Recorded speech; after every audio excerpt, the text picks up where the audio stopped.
안녕하세요. 한의사 이경입니다. 이분 만나려면 저희 CS병원 아니면 산에서 찾아야 한다고 하는데요. 정영준 원장님 모셨습니다. 자, 원장님 점점 건강해 보이시는 것 같아요. 네, 안녕하십니까. CS병원 정유주입니다. 이번 주말에도 저는 산으로 갑니다. 오늘 주제 등산 아니죠? 아닙니다. 안 겪으면 좋겠지만 살다 보면 크고 작은 수술 한 번씩 경험하시게 됩니다. 그런데 여러분, 수술 잘 끝났습니다 라는 의사 선생님의 이 한마디에 가슴을 쓸어내셨을 겁니다.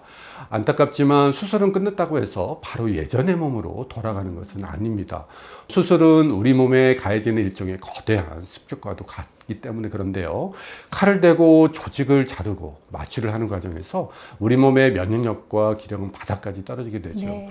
이때 어떤 관리를 받느냐에 따라 회복 속도는 2배 이상 차이가 날 수 있다는 점 강조드리고 싶습니다. 네, 맞습니다. 수술은 잘 되었는데 몸은 잘 돌아오지 않는 경험, 특히 나이가 들수록 흔해집니다. 심지어는 수술은 잘 되었지만 수술 후 합병증이나 후유증으로 돌아가시는 경우까지도 생기고 말이죠. 그래서 다들 수술을 두려워하게 되는 거죠.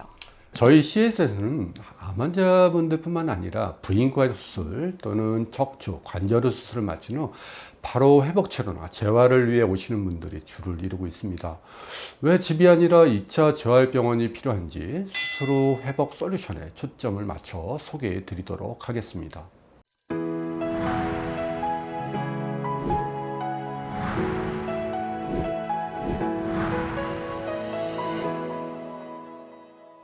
수술 후 회복의 첫 번째 솔루션은 바로 생혈고입니다. 저희 병원에서는 아주 많은 질환에 폭넓게 처방하는 약인데요. 원장님도 많이 활용하고 계시죠? 네, 생혈고가 낯선 분들도 이 어혈이라는 용어는 익히 들어보셨을 겁니다. 자, 타박상이나 수술 직후처럼 혈액이 정체되어 생기는 이 어혈을 제거하는데 대표 처방이 당기수산이라고 있거든요. 자, 여기에 수술이나 출혈로 부족해진 혈을 보충하고 혈액의 질을 높이는 사물탕이 합쳐진 처방이 바로 생혈고죠. 당기수산은요, 수술 후 발생하는 내부 출혈, 그러니까 멍이죠. 그리고 단단하게 뭉쳐서 아픈 통증을 치료하는데 탁월한 효과를 나타냅니다. 여기에 사물탕은요, 출혈로 인한 빈혈뿐 아니라 세포를 보호하고 혈관을 튼튼하게 해서 회복의 질을 높이게 됩니다. 이 두 처방을 합한 생혈고야말로 수술 후 필수 처방이라고 할 수 있겠죠. 그에 대한 연구 결과도 많은데요. 당기수산이 염증 유발인자인 일산화질소와 프로스타글란딘 E2의 생성을 억제해서 단순히 피를 순환시키는 역할뿐만 아니라 세포 수준에서 염증 스위치를 끄는 역할까지 입증되었고요. 외부 충격으로 인한 근육 손상 시 당기수산 투여가 실제 조직 회복과 혈액학적 변화에 효과적이라는 것 또한 입증되었습니다. 또 용혈성 빈혈이 유도된 뒤에 사물탕 투여 시 골수 조혈세포를 증식시키고 조혈 반응을 촉진한다는 연구도 있고요. 무엇보다 저 역시 임상에서 다양한 수술 환자에게 써보면 생혈고의 효과가 아주 직접적이고 신속함을 경험해 왔습니다. 두 번째로 저희 병원에서 수술 후 회복을 위해 필수적으로 처방하는 것이 바로 셀레늄입니다. 셀레늄에 대해서는 저희 이경희 TV에서 여러 번 다룬 적이 있습니다. 셀레늄은 우리 몸의 최강 항산화 효소인 글루타치온을 활성화하는 핵심 연료죠. 수술 후에는 몸속에 이 활성산소라는 찌꺼기가 급증하게 되고 이 찌꺼기는 염증을 유발, 신체 회복을 방해합니다. 자, 이때 가장 강력한 방패가 되는 것이 바로 셀레늄이 되는 거죠. 수술로 인해 몸에 불이 났을 때 그 불을 끄는 소방관 역할을 한다는 건데요.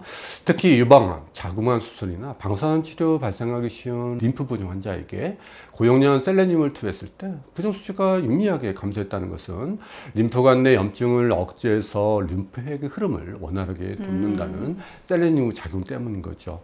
독일을 포함한 유럽의 많은 병원에서는 수술 후 림프 부종 관리와 상처 치유를 위해 셀레늄을 필수 치료제로 권장하고 있습니다. 셀레늄 섭취가 면역 시스템의 사령관인 T세포와 또 암세포와 바이러스를 직접 공격하는 NK세포의 활성도를 대폭 높여준다는 연구 결과도 있는데요. 수술 직후 면역력이 바닥난 환자들에게 2차 감염을 예방하는 강력한 방어막이 된다는 점에서 중요하겠습니다. 그리고 마지막으로 수술 후 회복 수액인데요. 수술 직후 우리 몸은 비상사태에 빠지죠. 마치 폭풍이 지나간 전쟁터와 같은데요. 수술 전 금식과 수술 중 에너지 소모로 세포들이 바짝 마르고 몸 안에서는 염증 물질들이 쏟아져 나옵니다.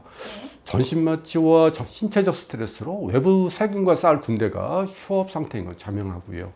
이때 적절한 수행요법은 단순한 수분 공급을 넘어 장기 부전 예방과 면역 체계 복구라는 중대한 임무를 수행하는 거죠. 이때는 입으로 먹는 음식만으로 회복 속도를 맞추기 어렵죠. 그래서 혈관을 통해 영양분을 직접 꽂아주는 회복 수액이 필요한 건데, 근데 수많은 수액 중에 특별히 수술 후 수액은 어떤 게 필요할까요? 수술 후 회복 수액은 보통 세 가지 목적에 따라 구성되는데요. 첫 번째는 수술로 찢어지고 잘린 조직을 다시 붙이려는 벽돌이 필요한데 네. 그 벽돌 역할을 하는 게 단백질 수액이 필요합니다.